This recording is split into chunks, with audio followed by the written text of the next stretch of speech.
যে আমাদের সারা ঘরেই আগুন, মোটামুটি আমরা আর কিছু বাঁচাতে পারি নাই। আর আমরা নিঃস্ব, একবারে খালি আমরা খালি আছি। পুরো ফ্যামিলি অসহায় হয়ে গেছে।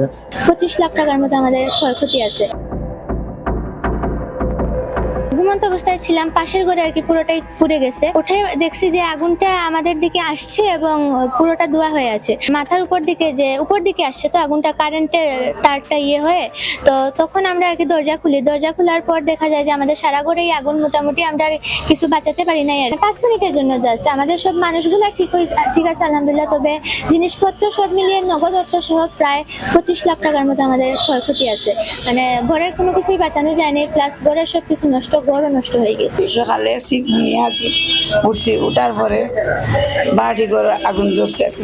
আগুন ধরার পরে আমি মন ফসলার বাসানির দরজা খুলছি, দরজা খুলিয়ে বাড়িতে পারছি না, আমরা সব রুমান জ্বলে গেছি। ফায়ার সার্ভিসে ফোন দিতে আইতে সব জ্বলে গেছে, খালি আমরা বাঁচি। আমি দেখছি আগে প্রথমে বাড়ি করে আগুন ধরছে, তারা করে দাও ইয়া জলে রাখে।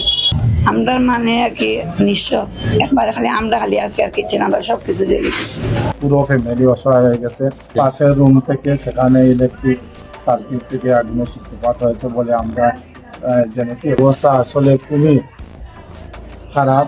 আপনারাও দেখতেছেন, একটা পরে এরা বেরিয়ে গেছে এবং এরা বর্তমানে অসহায় মতো আছে। তো আমরা চেষ্টা করতেছি, আমরা পাড়া প্রতিবেশী মিলেমিশে যতটুকু করার আমরা চেষ্টা করবো। আসলে রমজান মাসে সবাই সেহরি খেয়ে আর কি আমরা ঘুমাইছিলাম। আনুমানিক সকাল 8টার আগে, 8:30 দিকে আন্টি একজনের চিৎকার শুনে আমার আম্মু আর কি উঠেন, তারপর চিৎকার করেন। তখন উঠে দেখি সারাটা ধোঁয়া হয়ে আছে।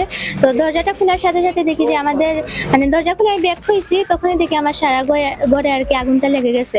আমাদের যে এই ঘরটা, ঠিক এই ঘর থেকে আর কি আগুনটা ছড়িয়েছে। তো এই ঘরে কিভাবে কি হয়েছে সেটা ওই যে ফায়ার সার্ভিস এসেছিল, তারা তদন্ত করছে। আমরা ভাবছি যে এখানেই কারেন্টের লাইন অথবা তাদের কোনো একটা মিস্টেক থেকে এই ঘটনাটা ঘটে আর কি। 2-3 মিনিট দেরি হলে আর কি আমাদের প্রাণগুলো চলে যাইতো। 2-3 মিনিটের জন্য আমরা জাস্ট উঠছি, উঠার পরই সারা ঘরে এটা ছড়িয়ে গিয়েছে।